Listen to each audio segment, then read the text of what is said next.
So we're slowly approaching the end of this series, looking at all 20 teams and their OHL history. After this video, only four more to go. So today we're looking at the Erie Otters, and it was quite the journey to get them to where they are today. The Otters, they moved to Pennsylvania for the 1996-97 season, but it's a long list of places they've been before that. Starting off with the Niagara Falls Thunder, that's where they were before Erie from 1988 to 1996. They were also the Hamilton Steelhawks from 1984 to 88. Then they were the Brantford Alexanders. That was from 1978 to 1984. Then before they moved to Brantford, they were the Hamilton slash St. Catharines Fin Cups.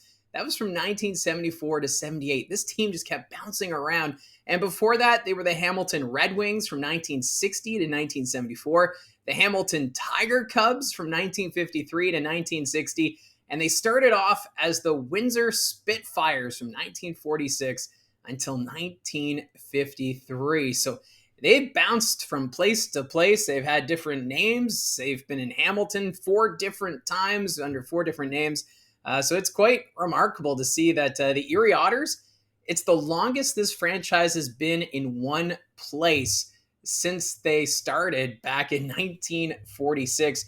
However, it wasn't all easy going in Erie. There was actually a time where it sounded like the Erie Otters were on the verge of relocation. It was kind of rumors were going around because they're having some financial issues, was the rumor. And the city that was looking to welcome them was Hamilton, a place that this franchise has had multiple stops in. That was just before Connor McDavid was drafted by the Erie Otters ahead of the 2012-2013 season. And since then, this team has been pretty stable because at the time of the rumors, they were playing at what was called the Tullio Arena, and it needed major renovations. And the city finally going through with the renovations. It was then renamed the Erie Insurance Arena, and it is a beautiful facility. If you've never been able to check out a game in Erie, it's definitely worth the trip. So the Erie Otters right now, they're on stable footing, but boy, oh boy, it was a time where we weren't sure where the Erie Otters were going to go. They also they're a pretty remote team considering there's no other team in that neck of the woods. The closest would be the Niagara Ice Dogs. They're still about 2.5 hours away, but they make it work. This is an Erie Otters team that I think deserves to have the Memorial Cup at some point. They do have the loudest fan base in the OHL, and if you can get them in the playoffs, look out. It's a fun environment, and the Erie Otter faithful, they deserve all the credit. They make it a fun venue whenever the playoffs roll around, or even during the regular season. The Erie Insurance Arena can be pretty hopping. So this is an organization that has also had a couple of seasons where they were near the top around the early 2000s. And then in the 20 teens, they were the first team in CHL history to record four straight 50-win seasons. That was from 2013 to 2017. And Chris Knobloch, he was the head coach during that time and really getting this team firing on all cylinders early on. Of course, McDavid was on the team. Then you had Dylan Strome, Alex DeBrincat. They were a high-powered offense that was a threat year in, year out during that stretch in the Western Conference. And also to note, there was this one situation where they needed an emergency goaltender. We all hear about the emergency goaltenders in the National Hockey League, the most famous being David Ayres for the Carolina Hurricanes, who filled in and then defeated the Toronto Maple Leafs. That was the most historic moment. But for the Erie Otters, on March 4th, 2012, they only had one goalie dressed. That was Ramis Sadikov. Devin Williams, he was injured a few days earlier. So Sadikov, he was the starter, and Connor Crisp, who missed most of the season due to an injury, was listed as the backup. So Crisp hadn't played a game that season, but joined the team on the road to Niagara to face the Ice Dogs. And not even 2 minutes into the game, Sadikov was injured. And so Connor Crisp called out of the stands. He put on Sadikov's equipment, and it was his first time playing goalie in the Ontario Hockey League.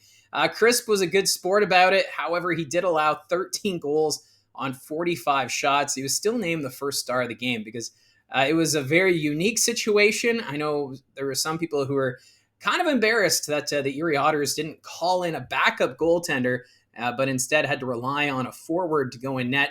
But still, Connor Crisp, after that, of course, was drafted by the Montreal Canadiens and spent some time in the American Hockey League. And right now, I believe he runs a camp in Alliston right now for young hockey players. So Connor Crisp, a great career there, and maybe we can get him here on the channel, or just get in contact, I guess, with Connor Crisp to talk about that experience. But for the Erie Otters, I'm going to go through their top 10 scorers in franchise history. And there's a lot of players from those 50-win seasons who appear on this list. Starting off with Dylan Strome. He had 114 goals, 240 assists, good for 354 points during his time with the Otters. In second is Alex DeBrincat, 167 goals, 165 assists, 332 points. Brad Boyes shows up in the third spot, 141 goals, 168 assists, 309 points. And then number 4, Connor McDavid, 97 goals, which is fitting because he wore number 97, 188 assists, and 285 points. Fifth is Kyle Maximovich. He had 103 goals, 178 assists, good for 281 points. Then we have Zach Turcato. He had 105 goals, 164 assists, 269 points. Seventh in franchise scoring is Shane Nash. 117 goals, 146 assists, 263 points. Taylor Radish comes in at number 8, 102 goals, 151 assists, 253 points. Connor Brown comes in at number 9. He had 98 goals, 152 assists, 250 points. And rounding up the top 10, one of the best names in OHL hockey, Greg McKegg. He had 106 goals, 123 assists, 229 points. So a pretty impressive top 10 for the Erie Otters in their franchise scoring. Then we move over to goalie wins, looking at the top 5. Leading the way, Devin Williams. He had 106 wins during his time with the Erie Otters. In second, Josh Disher. He had 72 wins. Adam Monroe comes in third with 60 wins. Jean-Francois Perret, he had 53 wins during his time with the Otters. And in fifth, Ramis Sadikov with 51 wins. So for the Erie Otters, they've had 41 players go on to play in the National Hockey League. And there's a good portion of that top 10 scorers list that have gone on to play in the National Hockey League. And then you look at the retired numbers. There's just 2 numbers, the number 16 of Brad Boyes and number 18 of Vince Scott. So I'm sure we're going to see a lot more numbers retired by this Erie Otters team over the next 10, 15 years.